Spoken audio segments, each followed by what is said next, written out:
Welcome to Planet Colonization, the outstanding real-time strategy and society management game. The game is played on a random generated planet and the name of the planet acts as the random seed. You can replay the planets you like and there are almost unlimited number of different planets available. On the main view there are the important information fields like game date, cash balance, and the colony value. You can see also very interesting demographics like number of workforce, unemployed, and age distribution of your society. The colonists have their individual skill profiles and in the main view you can see their overall skill level. On the lower left corner of the main view there is the message ticker that shows you what is happening in the society. The game covers the whole life cycle of the colonists and you can follow the events from birth to retirement. The ground of a planet consists of different terrain types which are crust, boulder field, vegetation, sand, and water. Terrain types have different characteristics that affect movement of units and what can be produced. In the beginning of the game we have one explorer that can discover the surface area and find natural resources. The explorer can also pick up crystals and fungus which increase the abilities of the colonists. We select the explorer and start exploring the terrain.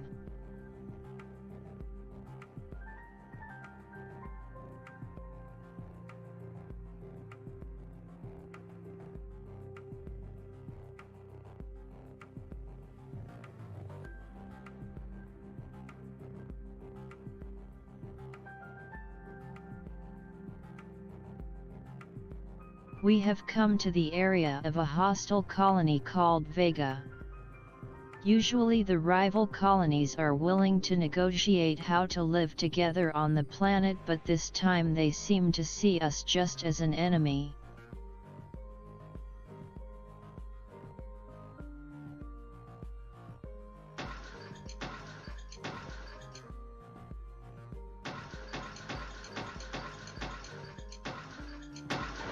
Unfortunately our explorer couldn't return from the hostile area, but let's see if we can stop their attack by setting some laser turrets ready for defense.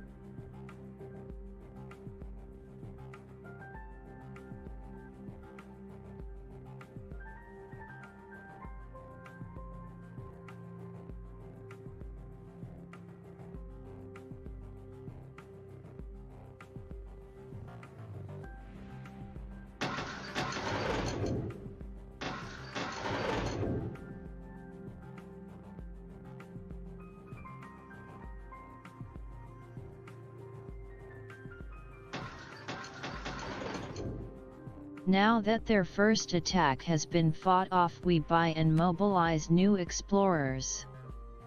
We also buy missiles for defense.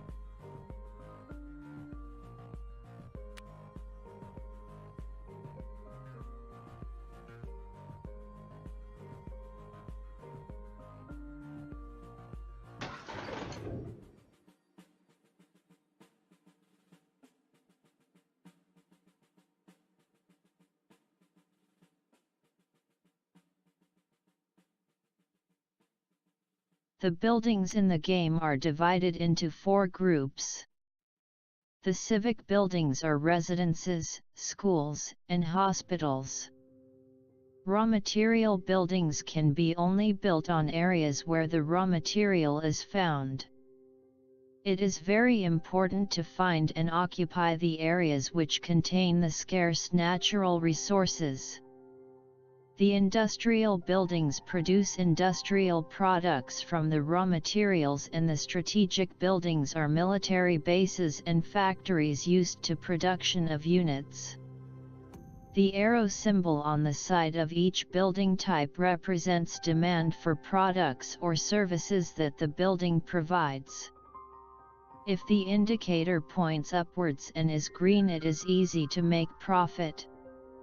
If the indicator points down and is red, it is impossible to make profit in the current market situation. We build a college to get the colonists studying and improving their skills.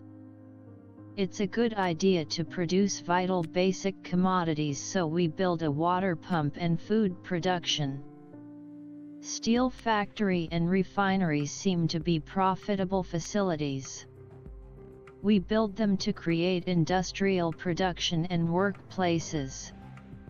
We build a missile base just for defense and mobilize 2 missiles.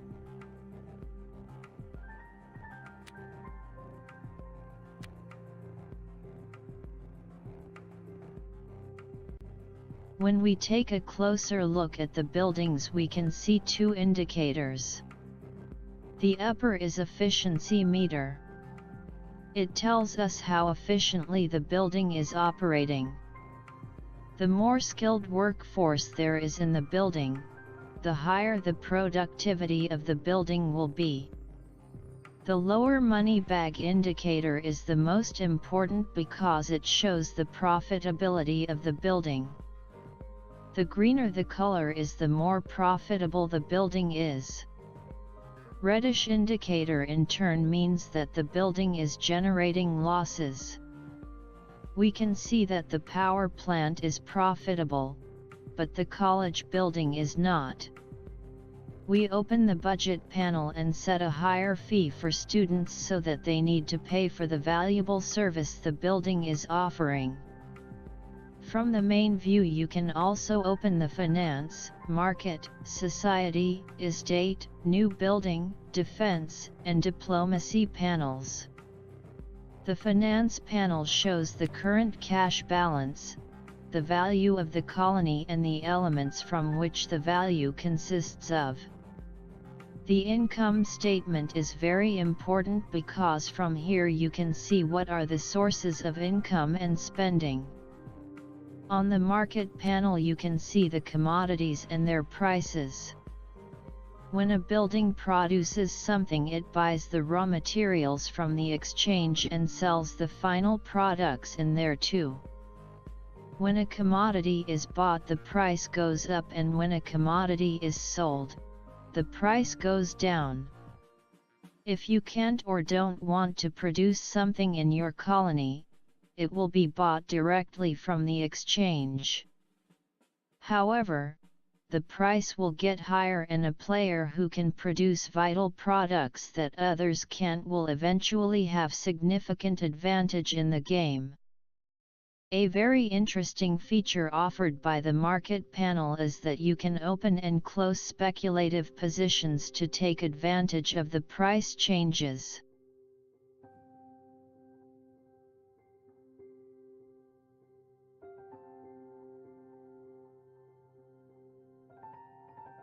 The budget panel shows the selected tax and support models. You can select from different models to cover public expenditures and support for those in need. From this panel you can also set fees for valuable services like education and healthcare, and set the public sector wages. The private business owners will set wages of their buildings independently. The society panel gives you presentation of all the members of the society. The colonists have RPG-like features like age, wealth, morale, practical and theoretical skills. They need to earn their living by going to work. They form families and have offsprings. They can go to schools to get educated, etc. As the ruler, it's your responsibility to create and maintain favorable living environments so that the colonists can succeed. The current situation of each colonist can be observed by opening the Details panel. The colonists make independent decisions that affect their lives. If they go to work, they get more money. If they go to school, they get better skills. The employers are looking for colonists that have best skills, and the colonists are looking for workplaces that pay the best wages. This is how the labor market system works.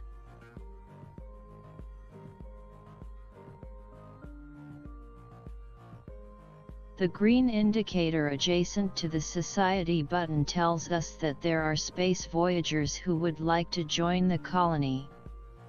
They ask for a transfer fee, and we must decide if we are willing to pay them for joining or not. The other green exclamation mark adjacent to the building button indicates that someone would like to start a new private business.